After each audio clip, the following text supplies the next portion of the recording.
સ્વામી નારાયણ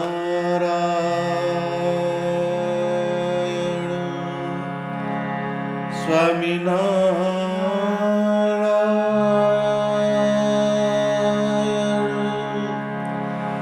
સ્વામિનારાયણ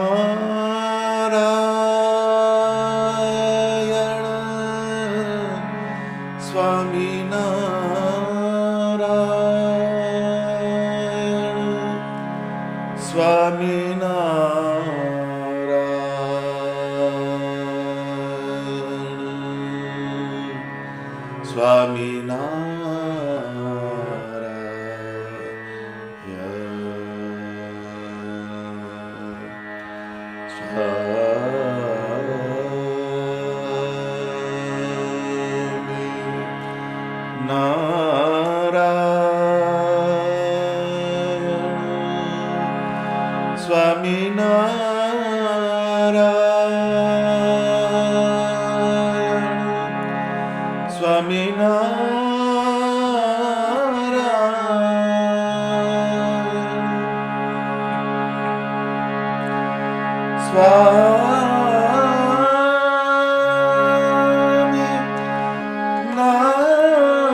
સ્વામિનારાયણ સ્વામિનારાયણ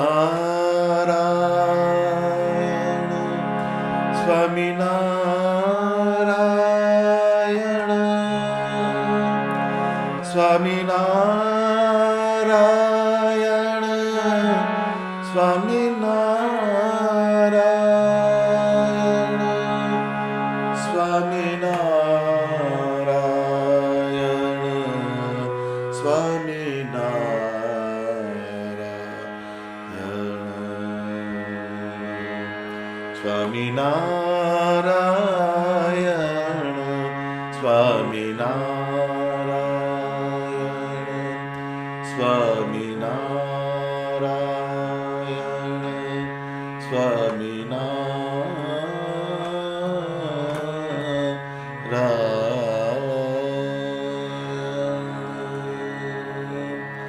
સહજાનંદ સ્વામી મહારાજની જય. સૌ હરિભક્તોને મારા જય સ્વામિનારાયણ.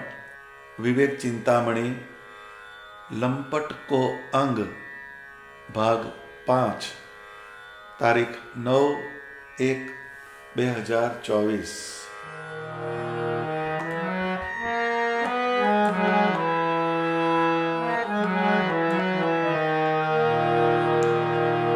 लंपट नर को रहत है, लंपट नर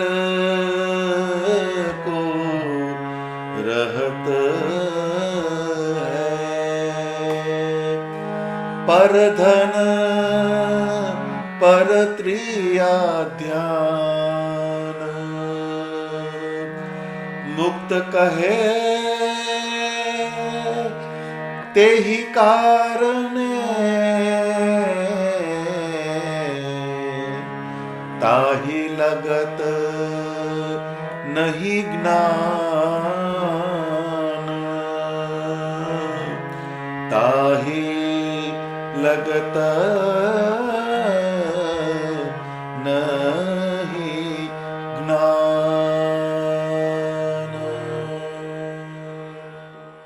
लंपट नर को रहत है पर धन पर त्रिया ध्यान।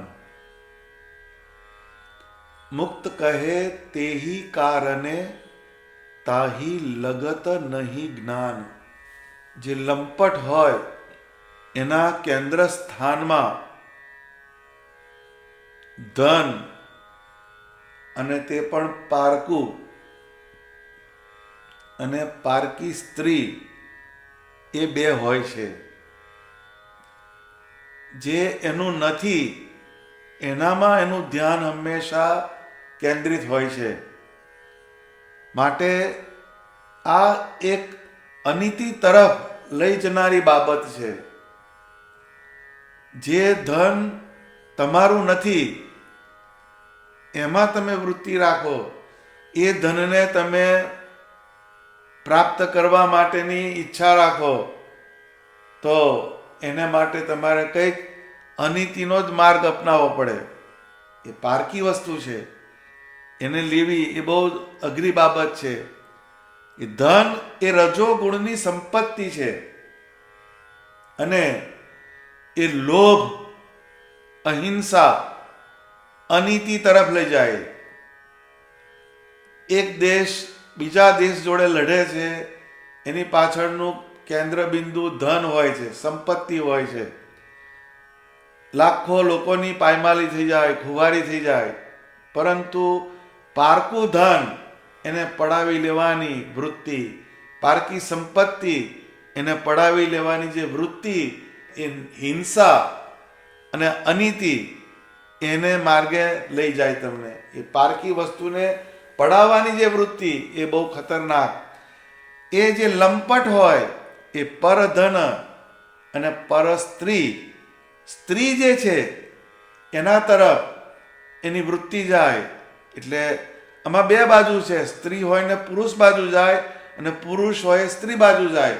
પરંતુ એ પારકું થયું એટલે એ પારકામાં જે તમારી વૃત્તિ થઈ એ રજોગુણની વસ્તુ છે.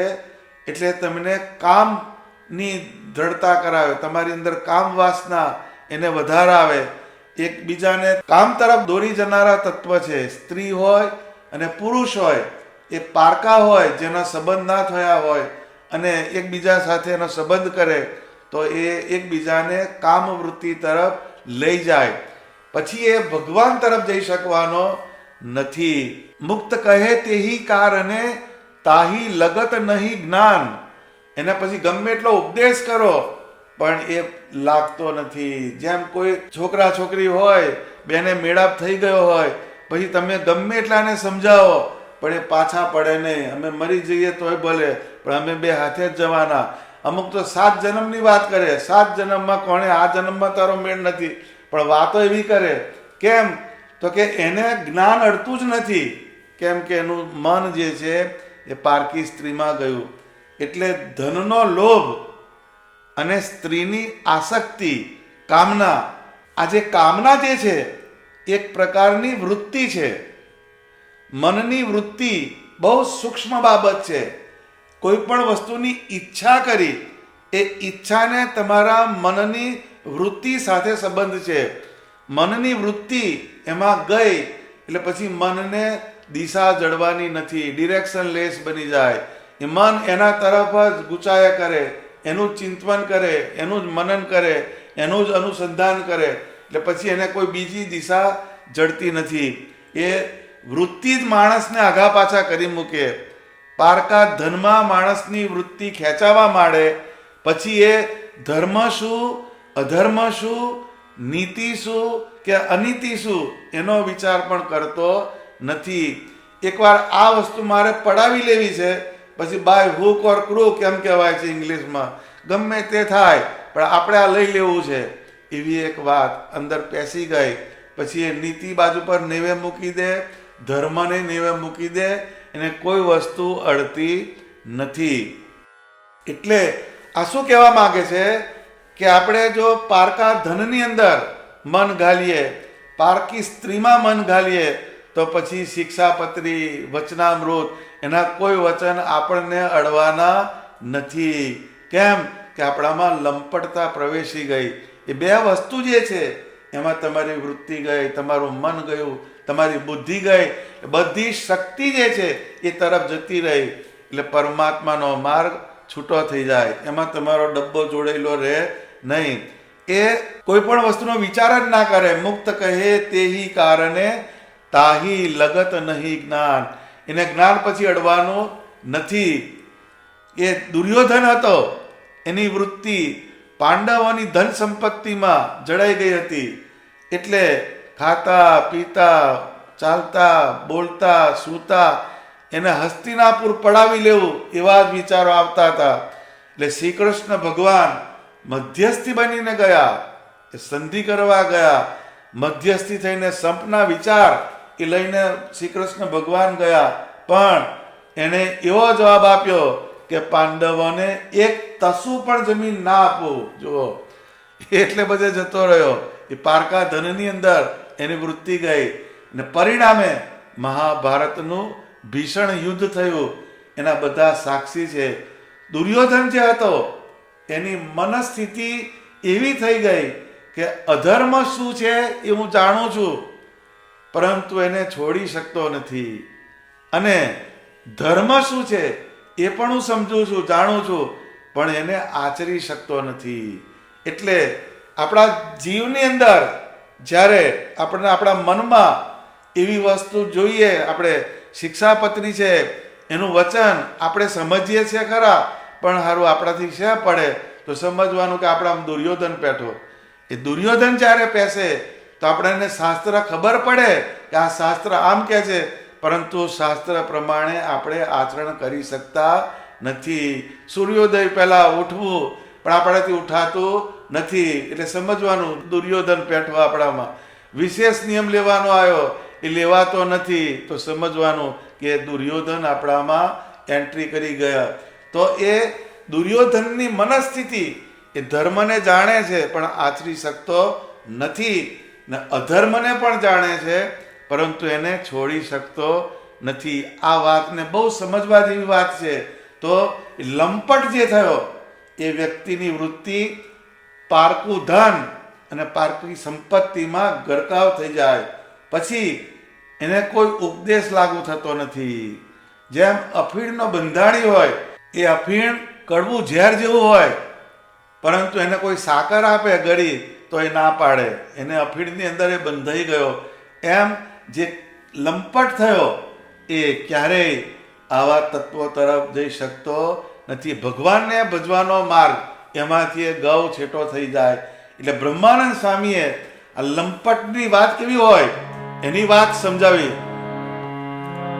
મનવા સમજ સયાને ઘોર, મનવા સમજ સયાને ઘોર, પરધન પર સ્ત્રીય હરન પ્રવીણા, પરધન પર સ્ત્રીય હરન પ્રવીણા, વિષયન में चकचूर, परमारथ की बात न पृछत, अनरथ में अतिशूर, मनवा समझ सयाने घोर, दया धर्म को लेस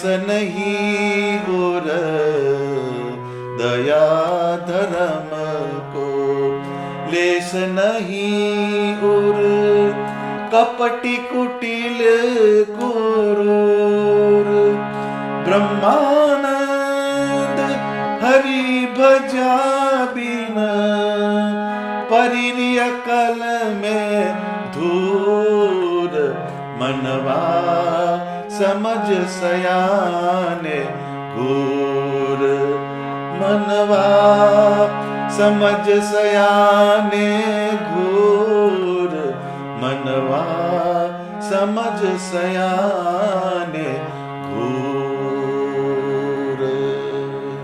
આ સ્વામીના શબ્દ બહુ માર્મિક છે. મનવા સમજ સયાને, સયાને એટલે શું? તારામાં બહુ બુદ્ધિ છે, તારામાં બહુ ડાપણ છે, પણ એક એમ કે સાંભળ, એમ કે સમજ.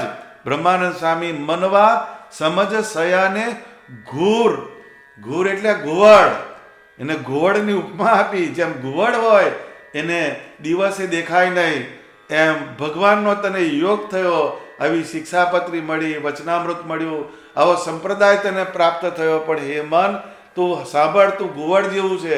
પરધન પર સ્ત્રીય હરન પ્રવીણા, પારકી સ્ત્રી અને પારકું ધન એને હરવામાં તું પ્રવીણ છું. વિષયન મેં ચકચૂર.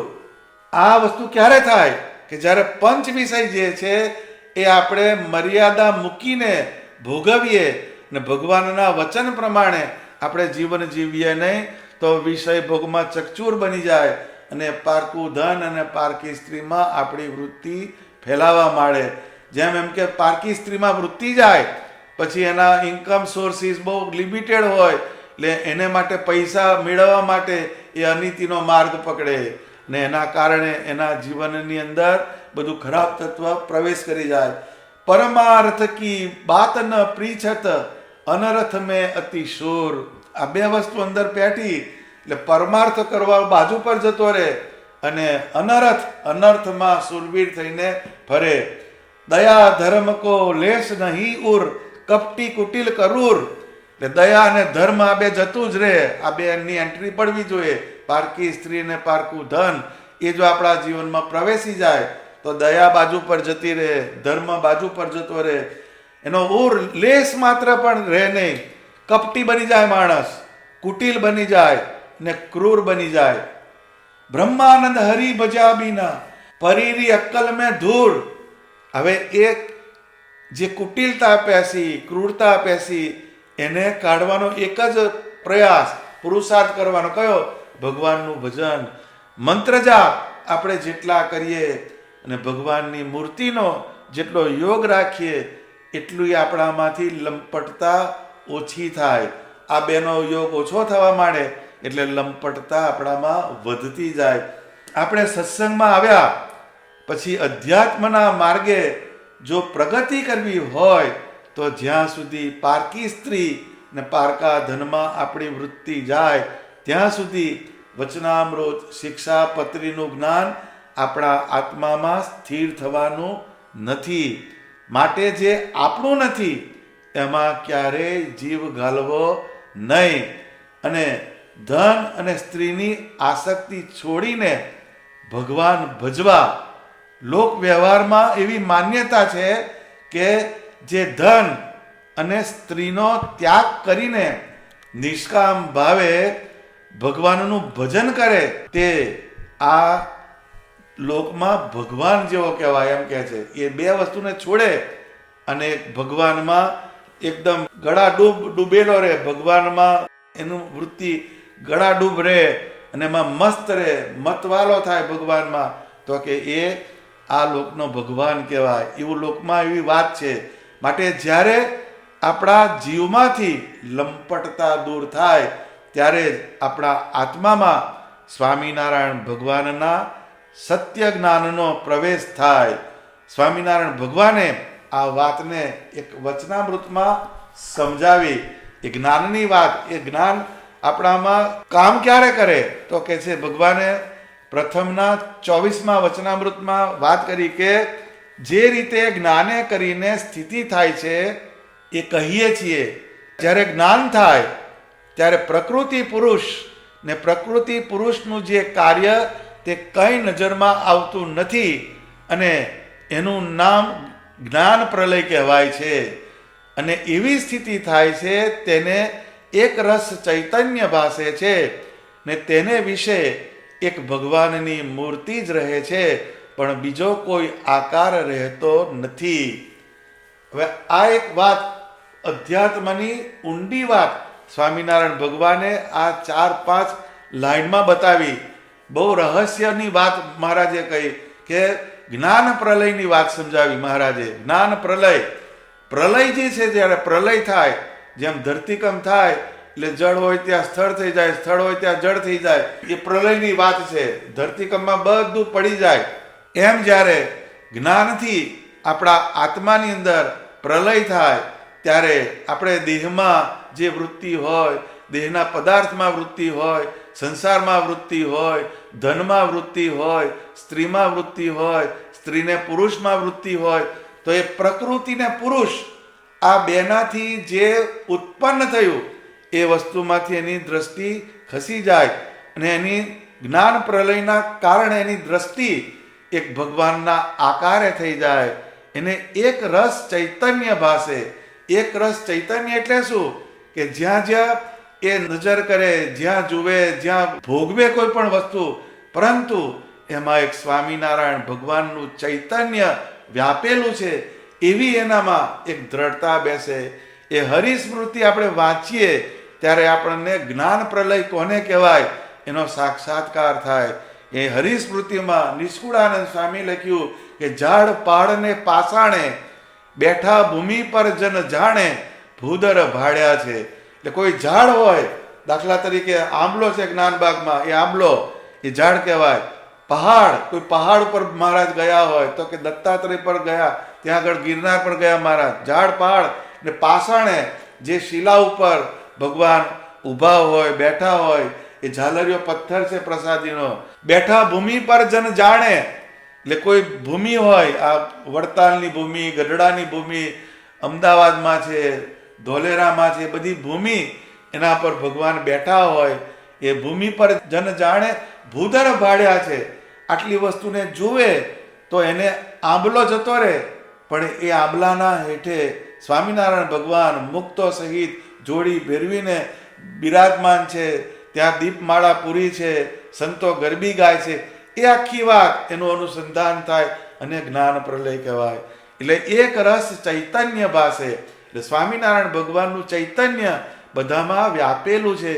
એવી જ્યારે એને ભાવના થાય ત્યારે એને અંદરથી સ્વામિનારાયણ ભગવાનના આકારનું અનુસંધાન થાય. આ માણસ સ્ત્રી અને ધનમાં જાય છે કેમ? તો કે એના અંતઃકરણમાં જ્ઞાન પ્રલય થયો નથી. સ્વામિનારાયણ ભગવાનના જ્ઞાનથી એની અંદર એની જે કુંઠિત વાસના જે છે એનો પ્રલય થયો નથી, એટલે એને એ બાજુ ખેંચી જાય છે. જ્યારે ભગવાનનો નિશ્ચય યથાર્થ થાય છે ને યથાર્થ મહિમા સમજાય છે ત્યારે તેને ભૂડા ઘાટ માત્ર ટળી જાય છે. એટલે સ્વામિનારાયણ ભગવાન એનો યથાર્થ મહિમા સમજાય અને એમનું યથાર્થ જ્ઞાન થાય ત્યારે ભૂંડા ઘાટ એ ટળી જાય. આ બધા લંપટતાના જે ગુણ જે છે એ આપણામાં કેમ પ્રવેશ કર્યા? તો કે છે કે એને એ ભગવાનનો મહિમા યથાર્થ સમજાયો નથી અને એના અંતઃકરણમાં જ્ઞાન પ્રલય થયો નથી. એના કારણે આ બધી વસ્તુ એના જીવનની અંદર પેસી ગઈ. તો આ એક વસ્તુ આપણા જીવનની અંદર ફીટ બેસાડવાની, કઈ? જ્ઞાન પ્રલયની. એટલે જ્ઞાન પ્રલય કરતા રહેવાનું. જ્ઞાનથી આપણી અંદર જે બધી વાસના હોય, ગાઢ સંકલ્પો હોય ભૂંડા, એને ટાળતા જવાનું અને ભગવાનને પ્રાર્થના કરવાની કે હે મહારાજ, તમે મારી બુદ્ધિમાં પ્રવેશ કરો, મારા અંતઃકરણમાં પ્રવેશ કરો, મારામાં આટલા દુર્ગુણ છે એ દૂર થાય અને હું તમારા ચરણનો આશ્રય કરી શકું, તમારી મૂર્તિની સમીપ રહી શકું, એવી મારા પર કૃપા કરો. તો આ એક વાતને બહુ સમજવાની. અહીં સ્વામી પરત્રિયા ધ્યાનની વાત લખે છે. પરધન પરત્રિયા ધ્યાન એમ લખ્યું સ્વામીએ. પરંતુ શ્રીજી મહારાજના સત્સંગમાં એવી કેટલી મહાન સ્ત્રીઓ થઈ ગઈ કે જેમણે પર પુરુષને તો શું, પણ બધા પુરુષને ભાઈ ને બાપ જેવા ગણીને ભગવાન ભજ્યા હતા. આ એક વાત જુદી છે. જેનો જ્ઞાન પ્રલય થઈ ગયો એ કેવા હોય? તો કે આ જગતની અંદર જેટલા પુરુષ માત્ર હોય એ મારા ભાઈ છે અને મારા બાપ છે. આવી ભાવના ક્યારે આવે? તો કે એનામાં જ્યારે જ્ઞાન પ્રલય થાય ત્યારે જ એ વસ્તુ શક્ય બને. આ એક સ્ત્રીની વાત નથી, પણ સ્ત્રીઓ પણ એટલી પાવરફુલ હતી, એટલી મહાન હતી કે જેણે પર પુરુષને ભાઈ અને બાપ જેવા ગણ્યા. જીવબા હતા, એના દાદા ખાચર સગા ભાઈ હોય પણ એનાથી 5 ફૂટ છેટા જ રહેવાનું, એનો સ્પર્શ ના કરે. આવું જગતમાં કોઈ જગ્યાએ જોવા સાંભળવા મળે નહીં. એવી પ્રણાલિકા સ્વામિનારાયણ ભગવાને આ પૃથ્વી ઉપર પ્રવર્તાવી હતી. તો એવું થયું કેમ? તો કે એમના જીવમાંથી લંપટતા દૂર થઈ ગઈ અને સ્વામિનારાયણ ભગવાનના શુદ્ધ જ્ઞાનનો સંબંધ થયો હતો. શ્રીજી મહારાજના જ્ઞાનથી એમના જીવનમાં, વિચારમાં, વર્તનમાં બદલાવ આવી ગયો. એટલે એમના શરીર, મન, આત્મામાં સ્વામિનારાયણ ભગવાનનું એક રસ ચૈતન્ય ધબકતું હતું. એ સમયના ભક્તોની ભાવદશા કેટલી મજબૂત હતી એની વાત નિષ્કુળાનંદ સ્વામીએ લખી, કે જે પરસ્ત્રીયાની જે વાત છે ને, તો એમાં લખે છે કે પારકીને પોતાની જે નાર, કાપે તન જેમ તલવાર, લખ 84 તન લહે છે, તેને નારીમાં પ્રીત રહે છે. પોતાની સ્ત્રી અને પારકી સ્ત્રી આ બંનેને લાવે છે. સ્વામિનારાયણ ભગવાને આ સત્સંગમાં એક વ્યવસ્થા ગોઠવી કે જે 16 સંસ્કાર છે એમાં લગ્નનો સંસ્કાર છે, એમાં સ્ત્રી પુરુષ સાથે જોડાય છે અને પુરુષ સ્ત્રી સાથે જોડાય છે. એ સંસાર ખોટો નથી, સંસારની નિંદા નથી, પરંતુ એ લગ્નમાં જોડાયા પછી વિષય ભોગ ભોગવે, પણ એ પુરુષ સ્ત્રીમાં અને સ્ત્રી પુરુષમાં માત્ર આસક્ત થાય તો ભગવાન બાજુએ જઈ શકતો નથી. એટલે એને એવો વિચાર કરવાનો કે જે આ સંસારના સુખમાં અમે રચ્યા પચ્યા રહીએ છીએ, તો એનાથી પણ શ્રેષ્ઠ સુખ પરમાત્માના આકારમાં છે. એટલે સ્ત્રી અને પુરુષ એકબીજાને પરમાત્માને પામવાનો જે માર્ગ, ધ્યાનનો જે માર્ગ, એકબીજાને મદદરૂપ થાય, સહાયરૂપ થાય, એનું નામ આદર્શ લગ્ન જીવન કહેવાય. એટલે પારકી અને પોતાની જે સ્ત્રી, એને કોની સાથે સરખાવી? તો કાપે તન જેમ તલવાર. બંને તલવાર છે. તલવાર પોતાની હોય કે બીજાની હોય, એ કાપવાનું જ કામ કરે, એ બીજું કામ કરવાની નથી. એમ આપણે જે સ્ત્રી અને પુરુષ એ એકબીજાને વિશે જે જોડાયેલા રહે, પરંતુ આ અમારા સંબંધ તૂટી જવાના છે, આ સુખ સદાકાળ રહેવાનું નથી, શાશ્વત સુખ એકમાત્ર ભગવાનમાં રહેલું છે, એમ સમજીને ભગવાનમાં જોડાવાની વાત કરે. કાવે અબડા ને બળ છે બહુ, જેણે વશ કર્યા નર સહુ. અબડા નામ આપવામાં આવે છે સ્ત્રીને, અબડા, બળ વગરની, પણ એ અબડા નથી, એ ભલભલા પુરુષને વશ કરનારી છે. ચડ્યા નારી નયનની ચોટ, તેણે મારી કર્યા લોટપોટ. જેણે નારી નયન, એને સ્ત્રીની આંખ, એ જેને લાગી, એની આંખ અડી ગઈ, એને મારીને લોટપોટ કરી દીધા, એમ કે છે નિષ્કુળાનંદ સ્વામી. આ સ્ત્રીઓ બોલે છે. મજ્જા મેદ છે માંસનો પિંડો, થૂક લાળ કફ પિયા શેડો, રગ રગમાં ભર્યું રુધિર, અસ્થિ ત્વચાએ મઢ્યું શરીર. એ સ્ત્રીના રૂપની અંદર આ બધા પુરુષ લોભાય છે, મોહાય છે, પરંતુ એની વાસ્તવિકતા શું છે? તો કે મજ્જા, મેદ, માંસ એનો પિંડો છે, એમ કે છે. એના શરીરમાં શું છે? કે થૂક છે, લાળ છે, કફ છે, પિયા નીકળે છે. આ બધી વસ્તુ એનાથી ભરેલું આ શરીર છે. એવો જે સ્ત્રીનો દેહ, એમાં એમ કે રગ રગમાં ભર્યું રુધિર, અસ્થિ ત્વચાએ મળ્યું શરીર. બધી વસ્તુને હરખું દેખાય એટલે ભગવાને ત્વચા એટલે ચામડીથી બરાબર એને લીપેલું છે. આ બાકી અંદર તો બધો કચરો જ છે, ગાર્બેજ છે. એની અંદર આ જીવ લપટાયો, લંપટ થયો. મેલી સુંદર શ્યામ સ્વરૂપ, જઈ જુએ છે નારીનું રૂપ. આ કોણ કે છે? બધી સ્ત્રીઓ બોલે છે. આ ભક્ત ચિંતામણીમાં પ્રકરણ બધા છે, 108 થી બધા શરૂ થાય છે. ભગવાન સ્વામિનારાયણ એની જે સુંદર મૂર્તિ, એનું સ્વરૂપ જોવાનું મૂકીને જે સ્ત્રીનું રૂપ જોવે છે, તેમાં થાય નર તદાકાર. એની અંદર એમ કે માણસ તદાકાર થઈ જાય. એવા મૂર્ખને છે ધિક્કાર. એવો જે મૂર્ખ હોય એને ધિક્કાર છે. આ એક સ્ત્રીની વાત છે. હવે ધનની વાત સમજાવે છે સ્વામી. ધનની વાત સમજાવતા કહે છે, દ્રવ્ય કરાવે પાપ અધર્મ, દ્રવ્ય કરાવે વેર વિકર્મ. જોઈએ, પાપ કોણ કરાવે? તો કે દ્રવ્ય, ધન. પછી અધર્મ કોણ કરાવે? તો કે ધન. અને વેર કોણ બંધાવે? ભાઈ ભાઈના વચ્ચે વેર જતું રહે. એક માના જણ્યા હોય, વર્ષોથી રહેતા હોય, પણ પૈસાનો ઝઘડો થાય એટલે છૂટા પડી જાય. એક ઘરની અંદર દિવાલ ચણાઈ જાય, એક જ ઘરમાં રહેતા હોય. આ બધી વસ્તુ વેર વૃત્તિને લાવનાર ધન છે. દ્રવ્ય કરાવે ચોરી ચાકરી, દ્રવ્ય કરાવે ટેલ આકરી. જોઈએ, પૈસા મેળવવા માટે માણસ ચોર બને છે, ચોરી કરાવે, પછી ચાકરી, ગમે એની ગુલામી કરવા જવું પડે. આ બધા ji sir, good morning, thank you, આ બધી ગુલામી કરવી કોને પડે છે? એ પૈસા લેવા માટે. પણ જેને પૈસાનો ત્યાગ કર્યો, સ્ત્રીનો ત્યાગ કર્યો, એના ચરણમાં લોકો પૈસા મૂકી જાય, આટલો જ ફેર છે. પણ એ વસ્તુ આપણને પકડાતી નથી ને આપણે એની પાછળ આસક્ત થઈએ છીએ. એટલે દ્રવ્ય કરાવે ટેલ આકરી, આકરી ટેલ કરાવે એમ કહે છે. ગમે એવા તડકાની અંદર મજૂરી કરાવે, ગમે એવો વરસાદ વરસતો હોય એમાં પણ તમને અદુકડા પાડે, એ દ્રવ્ય છે. પણ ઘરમાં બેસીને માળા ના ફરે. જો માળા ફેરવતો હોય તો ભગવાન એનું બધું પૂરું કરે. એટલે કંઈ એ નિષ્કર્મ થવાની વાત નથી, પરંતુ એ ભગવાનનો આશ્રય કરીને તમે વ્યવહાર ચલાવો તો ભગવાન તમારું બધું પૂરું કરે જ છે. પણ માત્ર દ્રવ્યના લોભની પાછળ તમે દોડ કરો અને ભગવાનનો સત્સંગ ગૌણ બનતો જાય તો એ આપણે સાચા સત્સંગીનું લક્ષણ નથી. સત્સંગી થયા પછી આ લંપટ વિદ્યા આપણામાં પ્રવેશવી જોઈએ નહીં. દ્રવ્ય સતીનું સત મુકાવે. લ્યો, સતી હોય એનું સત હોય, પણ પૈસા આવે એટલે બધું ડૂલ થઈ જાય. દ્રવ્ય જતીનું જત ચુકાવે. જતી એટલે બ્રહ્મચર્ય પાડતો હોય પણ પૈસો જે છે એનું જતીપણું એને ચુકાવે. દ્રવ્ય અર્થે વેચે નિજ તન. દ્રવ્ય પૈસાને માટે વેચે નિજ તન. તન એટલે શરીર.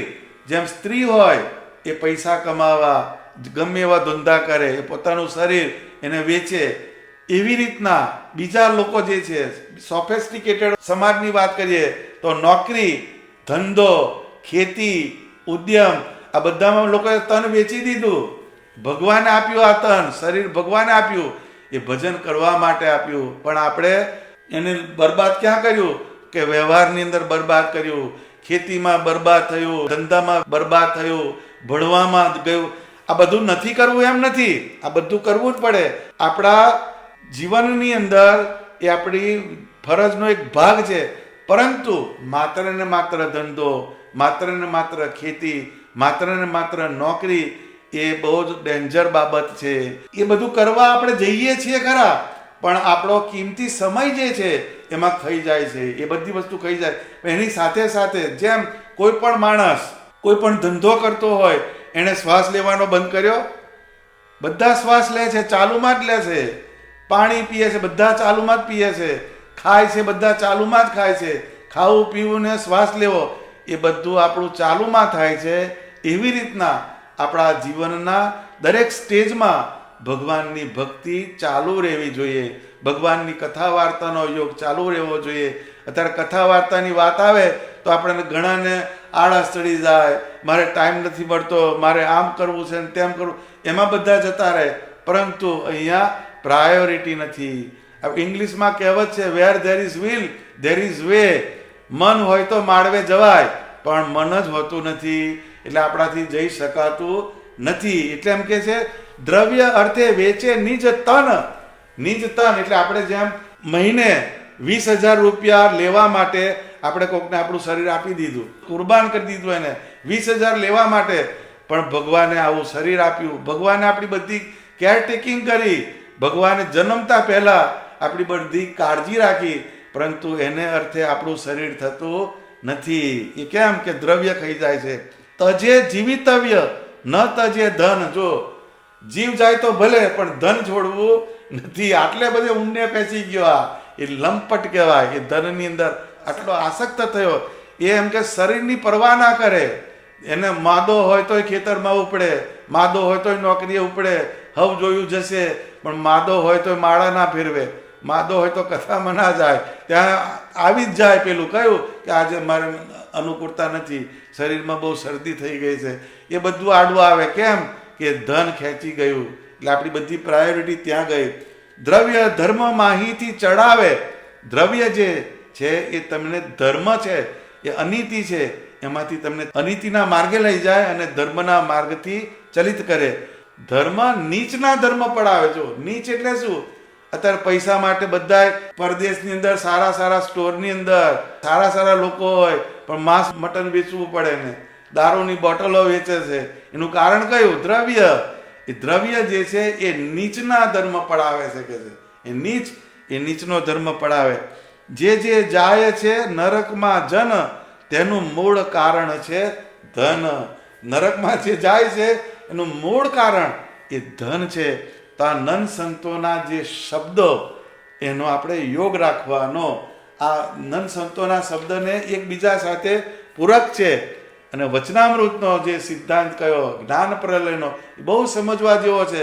લંપટપણું જો આપણે દૂર કરવું હોય તો સ્વામિનારાયણ ભગવાનના વચનામૃતથી આપણે જ્ઞાનથી પ્રલય કરવાનો, અને એનાથી આપણે સ્વામિનારાયણ ભગવાનનું ચૈતન્ય બધામાં વ્યાપેલું છે એવો ભાવ રાખીએ, એવો અહોભાવ રાખીએ, એવો મહિમા રાખીએ, તો આપણામાં રહેલી લંપટતા દૂર થશે.